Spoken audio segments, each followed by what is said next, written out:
turns out recorded. We're back here on the Lynn Hayes Freeland Show. We're just kicking it with Blaine Jones. That is what we're doing. We're just kicking it. Yeah, I think we're just talking. This is how we talk off the air, right? Absolutely, Same absolutely. thing. So now I want to come back to not so much the jury issue, but in the last couple of weeks, we've heard a lot about federal sentencing guidelines. Mm-hmm. And there is now a move afoot to maybe revisit some of those, change them. Right. Is there a disparity in how in the federal system and how we are sentenced? Well, if we step back and we say, well, what are the guidelines? Let's define the guidelines. The guidelines, both at the state and federal levels, came about to basically try to make sentencing of different individuals fair and consistent. Because many years ago, there were no guidelines. So you'd say, oh, this poor person, I'm going to give them 2 years in jail. Oh, this rich person, they get probation. Mm-hmm. So there's basically a matrix, both at the state level and at the federal level. With respect to the federal sentencing guidelines, and I think even in the state guidelines, Len, I think there are inherent, I'm trying to be as politically correct as possible. Yeah, I'm watching you. I'm watching you. I'm doing my lawyer thing, right? Yeah. My lawyer hat on. Yeah. I think there are inherent disparities when it comes to the criminal justice system. And I think that those disparities are played out in the guidelines as well. Because the guidelines, they are a range of sentences. So someone may be eligible for 0 to 6 months. Okay. But the problem is, what if a certain group is getting the 6 months all the time and the other group is getting the 0? Right. And I think the most noteworthy part of the disparities are the differences in penalties for crack cocaine versus powder cocaine. I was going to ask you, is that, that's kind of what started all this discussion. But they're revisiting it again, but think about that. Why in the world would there be a difference in sentencing besides the obvious? And I don't believe in going to race unless you have pretty clear and convincing evidence that that's what it is. And when I take a look at crack versus powder cocaine, and I try to strip away everything, I think it comes down to race. And I think that we should be ashamed of ourselves for allowing something like that to persist for so long.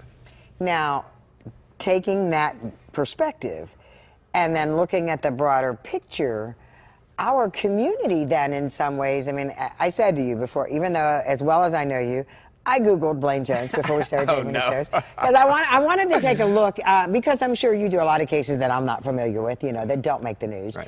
But what I did notice was a preponderance of cases that involved drugs. Absolutely. I've always said that if you were to take drugs, extract drugs from society, you have a magic wand, you could get rid of them. I think you'd probably lose 70 to 80% of the crimes. Because think about it, Lynn. A lot of the violent crimes are over turf or over the drugs, who's controlling the drugs. Then you have property crimes because of the drugs. Then you have the drugs themselves. You strip away that, there's not much more left. So a lot of the cases that my firm handles and the cases that I've handled deal with drugs. And the sad thing that the officers and I will say a lot of the times is that drugs make the system go round. They really do, in every form and fashion. And now there's this push for the heroin opioid epidemic. And I think the criminal justice system is trying to look at addicts differently, which is good, because I don't think a person addicted to drugs should be given the same punitive measures as someone alleged or convicted of selling the drugs. But once again, I think that that's based upon race as well.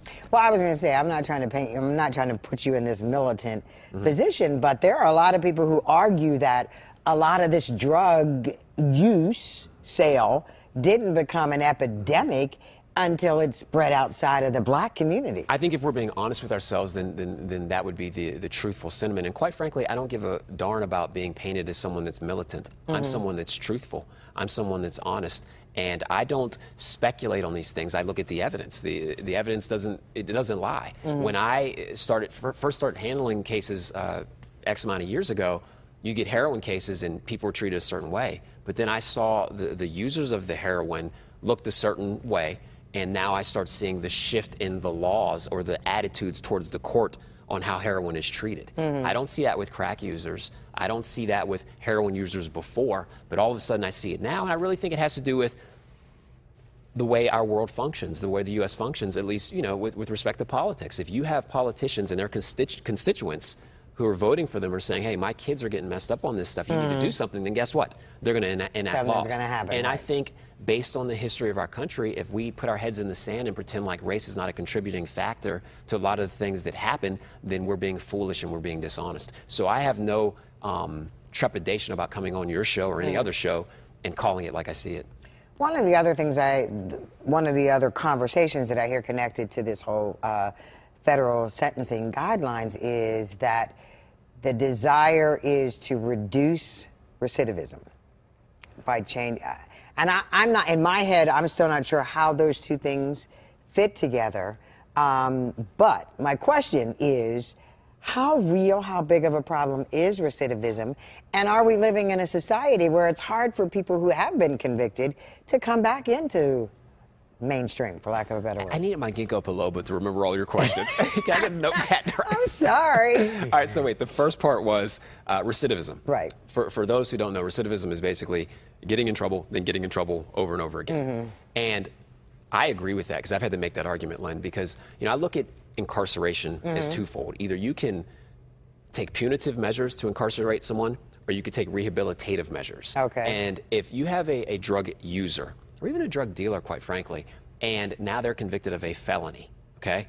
And they go to prison or jail for X amount of time. When they get out, what are their prospects of going into the working world? I represented a person a couple of days ago. This person was convicted of a felony at 19. This person is now in their mid-20s, and they're getting in trouble. Okay. So I said to this person, what are we doing? Why can't we go out and get something? And he said, listen, when I was 19, I got this felony. No one will hire me. So what do we expect as a society? We can't expect anything less.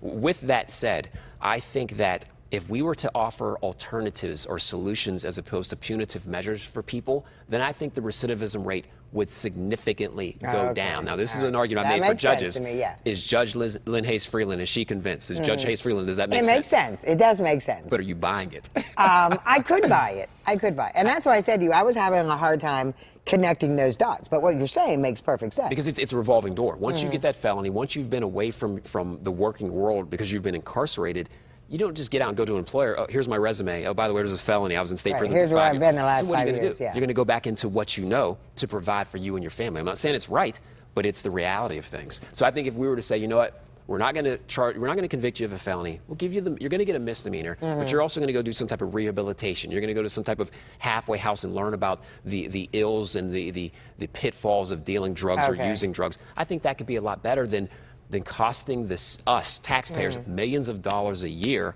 because we have to house all these folks. We got to pay all the officers and the court time and all this other stuff. Don't stop paying me. But We're going to take a break right there. When we come back, though, I want to talk about social media because it's kind of interesting to me. You've always talked about how it influences someone once they get caught up in the criminal justice system. And now we're seeing social media stuff come back on people 10, 15 years later. I want to talk about that and so much more when the Lynn Hayes Freeland Show continues on.